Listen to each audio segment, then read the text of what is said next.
soy Betsy y hoy me emociona especialmente guiarlos a través de un tema de profunda relevancia.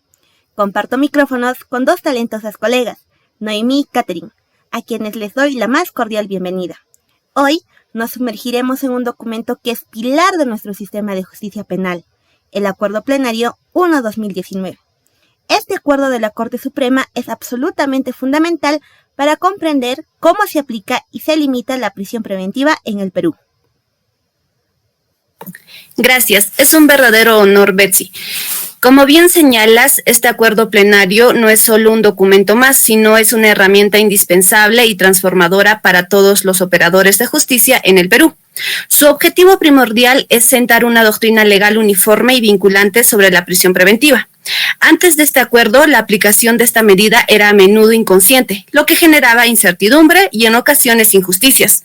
Este acuerdo busca erradicar esas interpretaciones diversas, promoviendo una mayor predictibilidad y seguridad jurídica en las decisiones judiciales. En esencia, es la guía maestra que da forma a la resolución de muchos de los complejos casos que enfrentamos día a día, asegurando que la prisión de libertad sea siempre el último recurso y se aplique bajo estrictos criterios. Bien, y Betsy, como bien nos señalaste, su relevancia no se limita a los profesionales del derecho. Para la ciudadanía en general, comprender este acuerdo es crucial, porque nos permite entender de forma clara cómo funciona nuestra justicia, cuáles son los límites al poder del Estado cuando se trata de la libertad individual y sobre todo cómo se protegen nuestros derechos fundamentales frente a una medida tan severa como la privación de libertad. Es una muestra de la fortaleza de un verdadero Estado de Derecho. Exactamente, Catherine. La prisión preventiva es un tema que genera mucha preocupación y debate público. Por eso, este análisis profundo del Acuerdo Plenario 1/2019 es esencial. Queremos que nuestra audiencia comprenda cada matiz de esta regulación, desde sus fundamentos hasta su impacto práctico en la vida de las personas. Bien, ahora Catherine, para comenzar nuestro análisis en profundidad, me gustaría que nos ubiquemos en el contexto que hizo necesario este acuerdo plenario. Realizando la siguiente pregunta, Catherine, ¿cuál fue el panorama o las divergencias existentes en la aplicación de la prisión preventiva que llevaron a la Corte Suprema a emitir este importante documento? Bien, Noemí. Este acuerdo 1/2019 surge de la imperiosa necesidad de unificar criterios sobre la prisión preventiva, una institución procesal que históricamente ha generado complejidad y controversia en nuestro sistema.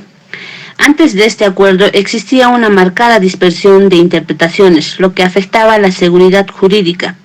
Fue el resultado de un extenso debate en el 11º Pleno Jurisdiccional Supremo en materia penal, donde participaron jueces, especialistas y la comunidad jurídica. Su propósito principal es definir y precisar la doctrina legal sobre los presupuestos y requisitos para su imposición, buscando reducir la discrecionalidad y asegurar una aplicación más justa y uniforme en todo el país. Es un esfuerzo loable por armonizar la justicia. Bien, en ese sentido, Betsy, uno de los pilares fundamentales que establece el acuerdo plenario son los presupuestos materiales de la prisión preventiva. Comencemos, por tanto, por el primero y quizás más fundamental, el suficiente elemento de convicción que jurídicamente conocemos como el fumus boni iuris, o humo del buen derecho. Este concepto constituye la base de cualquier medida cautelar. Ahora bien, es importante preguntarnos cómo nos ayuda el acuerdo a comprender este concepto. Además, ¿qué tipo de pruebas exige para que se cumpla este primer requisito? En otras palabras, ¿qué tan sólida debe ser la evidencia inicial para que un juez considere siquiera la probabilidad de imponer la prisión preventiva? Adelante, Betsy, te escuchamos. Muy bien, Noemí. El acuerdo es contundente en este punto. Para que un juez dicte prisión preventiva no basta una sola simple sospecha, una denuncia aislada. Se exige lo que el acuerdo denomina una sospecha fuerte, grave y fundada, que demuestre la probabilidad concreta de que el imputado haya cometido el hecho punible. Esto es crucial, porque implica que el Ministerio Público debe presentar elementos de convicción sólidos y robustos, no meras conjeturas. Entonces, hablamos de evidencias que serán valoradas con la sana crítica y que de este aspecto van a vincular de manera fehaciente al imputado con el delito y que éste sea de una gravedad considerable.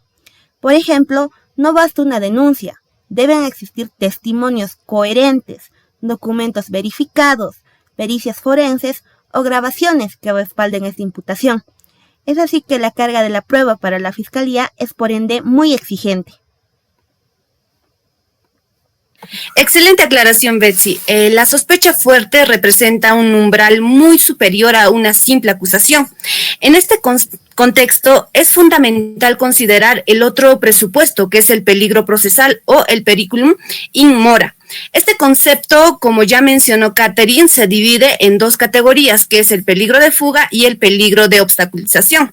Ahora, Catherine, ¿podrías profundizar en cómo el acuerdo plenario nos ayuda a evaluar estos peligros? Además, sería interesante entender por qué son tan cruciales tanto para la sociedad como para el proceso penal.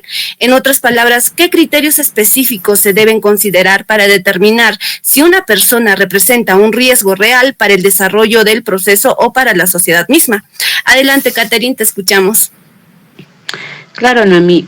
Este acuerdo nos da pautas claras para evaluar estos riesgos de manera concreta.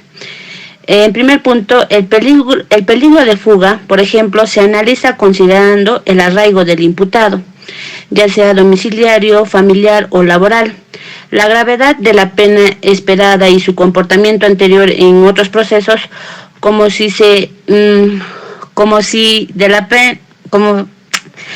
ha eludido la justicia en otras ocasiones. No es solo preguntar si huirá, sino si tiene lazos que lo vinculen al lugar y al proceso de manera que aseguren su presencia.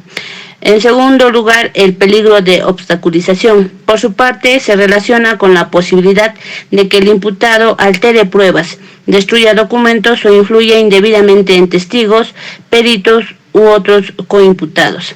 Es fundamental que estos peligros no sean meras especulaciones, sino que existan elementos objetivos que lo hagan verosímiles, porque afectan directamente la búsqueda de la verdad y la confianza en el sistema de justicia. Entendido, Catherine. Son elementos muy específicos que exigen una probanza rigurosa. Ahora, Betsy, para que nuestra audiencia lo visualice mejor, me gustaría que nos expliques cómo interactúan o se relacionan estos dos grandes presupuestos, que es el fumus boni iuris y el periculum in mora, en la decisión final del juez para poder dictar prisión preventiva. En este sentido, es importante preguntarse, ¿deben concurrir ambos elementos o la existencia de uno o solo es suficiente, ¿no?, para poder justificar lo que es la medida, esta medida? O en otras palabras, ¿se trata de una cuestión o de uno o el otro, o es necesario que ambos se representen de forma conjunta para que la prisión preventiva pues sea legalmente viable? Te escuchamos, Betsy. Sí, Noemí, este es un punto fundamental. Ambos presupuestos deben concurrir de manera simultánea e independiente. Es decir, no basta con que existan elementos de convicción fuertes que vinculen al imputado con el delito, sino que también debe existir de forma real y demostrada un peligro de fuga o de obstaculización. Si el fiscal no logra probar la existencia de uno de estos dos peligros procesales, la prisión preventiva simplemente no procede, incluso si la sospecha sobre el delito es muy sólida. Y precisamente esta exigencia de concurrencia es la que evita que la prisión preventiva se convierta en una pena anticipada, impuesta únicamente por la gravedad del delito, por lo que debe haber una necesidad procesal real y probada para justificar la restricción de la libertad, lo que refuerza la presunción de inocencia. Excelente. Pasando a la aplicación práctica, el acuerdo plenario detalla criterios específicos para la evaluación de este peligro procesal. Como ya hemos mencionado, en este contexto, Betsy, me gustaría preguntarte, ¿qué tan desafiante es para el fiscal probar estos riesgos utilizando elementos objetivos durante la audiencia? Además, ¿podrías proporcionarnos un ejemplo de cómo se presenta esta prueba en la práctica? técnico considerable. El fiscal debe probar con elementos objetivos que existe este riesgo, no solo presumirlo. Para el peligro de fuga se pondera no solo la gravedad de la pena esperada, sino también el daño causado por el delito y la ausencia de arraigo. Para la obstaculización se analiza si existe riesgo de destruir, modificar o falsificar pruebas, o de influir indebidamente en los testigos. Un ejemplo concreto podría ser la presentación de mensajes interceptados o correos electrónicos donde se coordina la destrucción de evidencia o se amenaza a potenciales testigos. La exigencia de pruebas es alta y específica, por lo que no va a bastar con la intuición.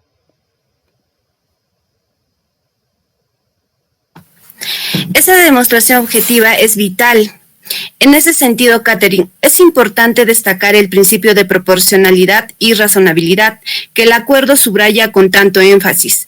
Este principio es fundamental en el derecho penal moderno. Desde la perspectiva de los derechos fundamentales, me gustaría preguntarte, ¿por qué consideras que este principio es una salvaguarda tan esencial para la ciudadanía frente a una medida tan gravosa como la prisión preventiva?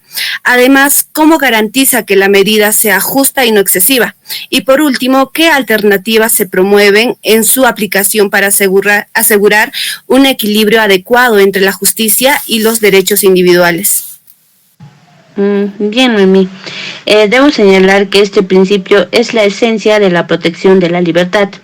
La prisión preventiva, al ser la medida más gravosa que el Estado puede imponer antes de una condena, solo debe aplicarse si es estrictamente necesaria y si no existen otras medidas menos restrictivas que logren los mismos fines. La ciudadanía a menudo se pregunta por qué una persona peligrosa no va a prisión preventiva, y la respuesta está en este equilibrio. Se busca proteger la libertad individual frente al riesgo de una medida indebida o desproporcionada. Esto es vital para un Estado de Derecho, ya que promueve alternativas como el arresto domiciliario, la comparecencia con restricciones o incluso la fianza, siempre que sean suficientes. Catherine, y sobre la carga de la prueba, Noemí, el acuerdo es contundente. Recae enteramente en el Ministerio Público. Es el fiscal quien debe argumentar y fundamentar con elementos de convicción concretos la existencia de ambos presupuestos, que son la sospecha fuerte y el peligro procesal. El juez no puede actuar de oficio ni suplir las deficiencias de la acusación. Su rol es evaluar rigurosamente si la solicitud fiscal cumple con los estándares exigidos, siempre bajo el principio de una motivación reforzada de su decisión. Este es un aspecto clave para la imparcialidad judicial. Es fundamental que la justicia se base en pruebas sólidas y no en meras presunciones. Esto no solo garantiza un proceso justo para el imputado, sino que también fortalece la confianza ciudadana en nuestro sistema judicial. Excelente.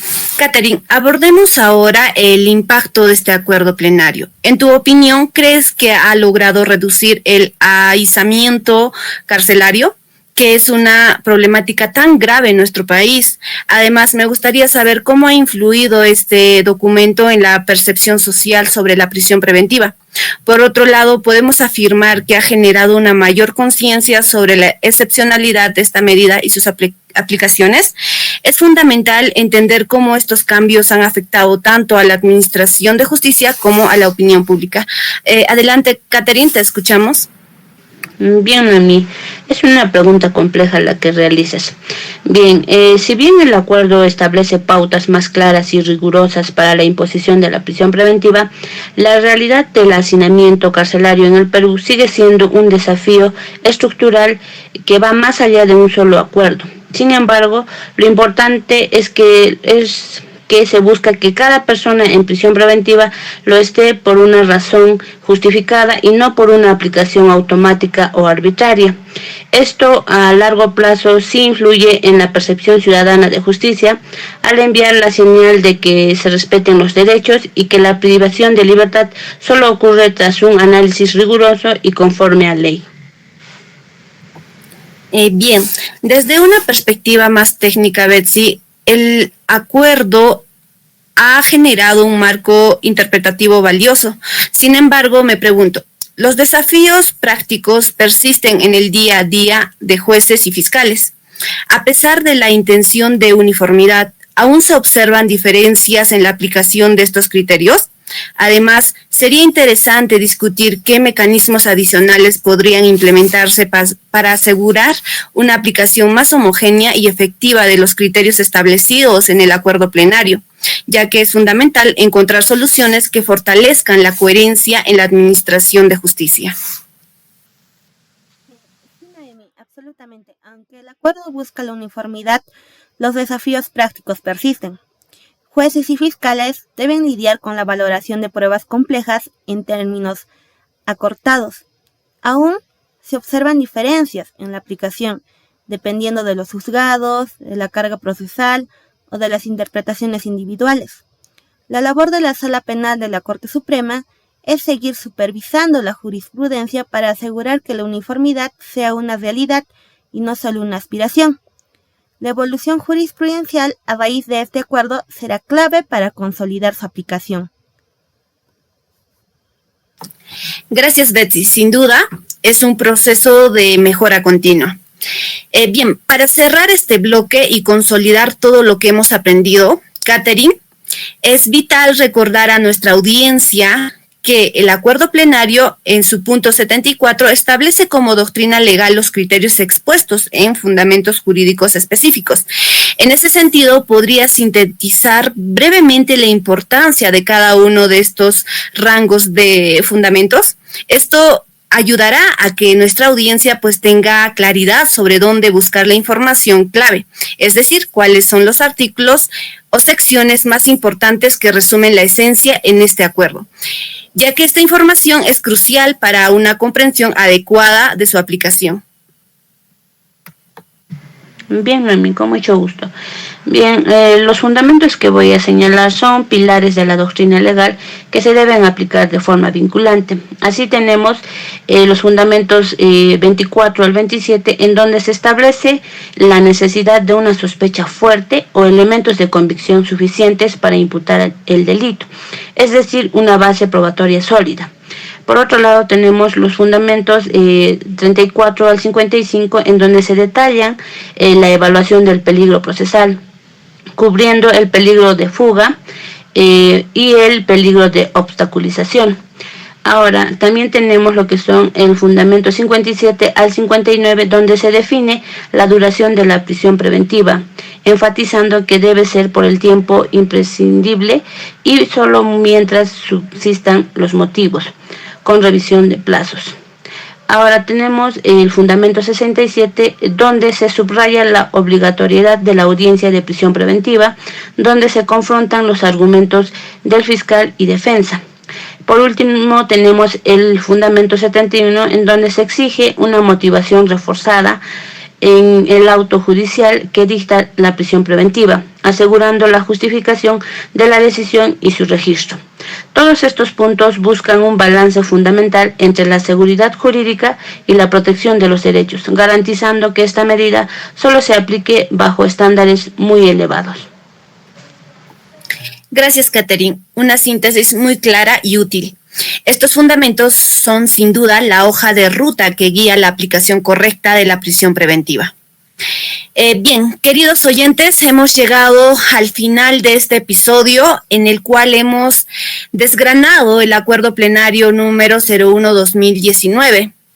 Betsy, para concluir, ¿cuál es tu reflexión final y el mensaje más importante que te gustaría que nuestra audiencia se lleve hoy sobre la trascendencia de este acuerdo? Además, ¿de qué manera consideras que este documento fortalece el Estado o al Estado de Derecho y la confianza en nuestro sistema de justicia? Adelante, Betsy. Gracias, Noemi.